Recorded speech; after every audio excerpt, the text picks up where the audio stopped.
வணக்கம். சோனியாவின் குரல்ல இருந்து நான் உங்க சோனியா.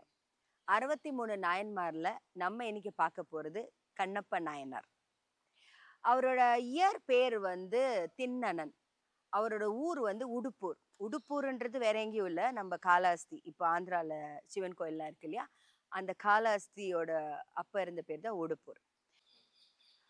அவர் ஒரு வேடர் குலத்துல பிறந்தவரு. அவங்க அப்பா பேரு நாணன். திண்ணனார் வந்து வேட்டையாடுறதுல ரொம்ப ஸ்ட்ராங்கான, ரொம்ப டேரிங்கான பெர்சன். ஏதாவது ஒண்ணு அவர் டார்கெட் பண்ணிட்டாருன்னா, அவர் வந்து அதுல ஃபோக்கஸ்ல வந்து ஹில் கீப் கோயிங். அது மட்டும் இல்ல, அவரு ரொம்ப தைரியமான ஆளு கூட.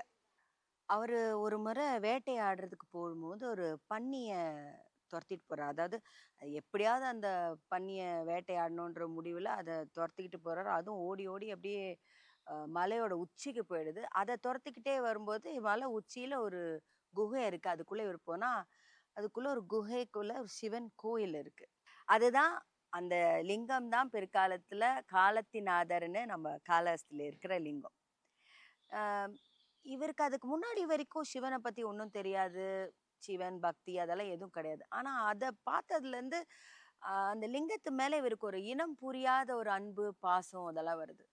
அதுக்கப்புறம் இவருக்கு மனசுல என்ன தோணுதுன்னா, அந்த அந்த சிவலிங்கம் வந்து ஏதோ பசியோட இருக்கிற மாரியும், ஒரு மாரி தாகத்தோட, பசியோட ஒரு ஒரு சோகமா அந்த லிங்கம் இருக்குன்னு இவர் மனசுல ஒரு உருவகம், அப்படி ஒரு ஃபீல் இவருக்கு தோணுது.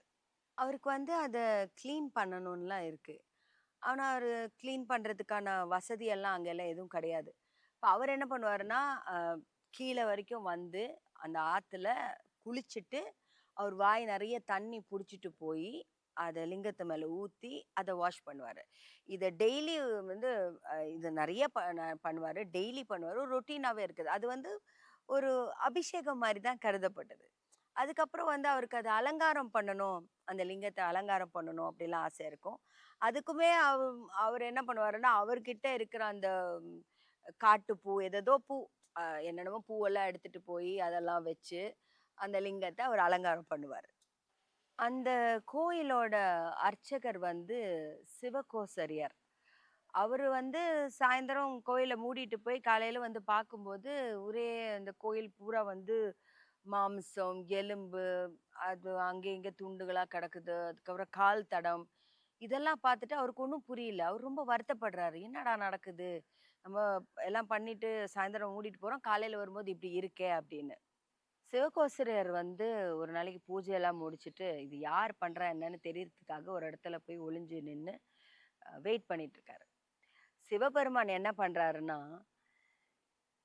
திண்ணனாரோட பக்தி ஊருக்கு உணர்த்துறதுக்காகவும், இந்த சிவகோசரியாருக்கு அவர பத்தி தெரியட்டுன்றதுக்காகவும், அவர் ஒரு விஷயம் டிசைட் பண்றாரு.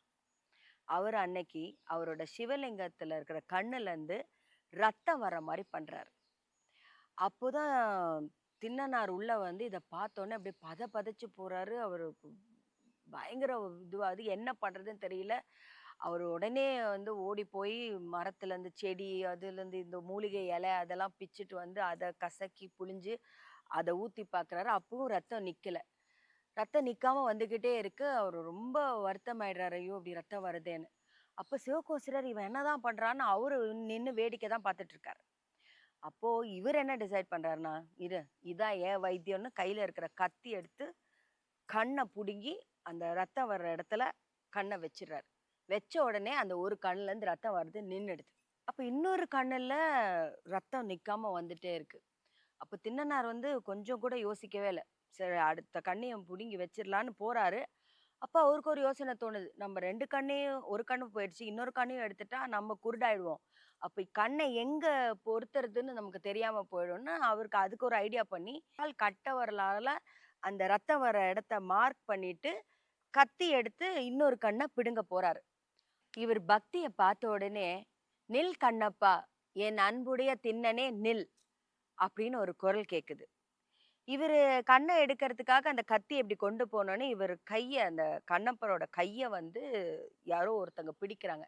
யார் என் கைய பிடிக்கிறாங்கன்னு திரும்பி பார்த்தா, அது சிவபெருமான். சிவபெருமான் அவர் கைய பிடிச்சுட்டு, சிவன் கூடயே அவர இருக்கிறதுக்காக அந்த கையோட அவர கூட்டிட்டே போயிடுறாரு.